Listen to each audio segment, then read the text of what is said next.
Ofelia'nın ölümü benim elimden olacak. Ama evvel konuşacak. Hanım bu topraklara döküldü Turgut Bey. Bu burada kalmaz. Gayrı sana müsamaha yoktur. Tutuklanacaksın. Atlar! Kim varsa ezip geçeceğiz.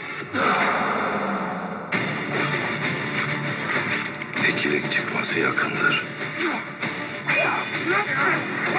Girmeye çalıştığım bu topraklar senin gibilerin leşleriyle dolu. Marta! Seni gökte ararken yerde buldum Marta. Osman saraydan çıkınca ölecek.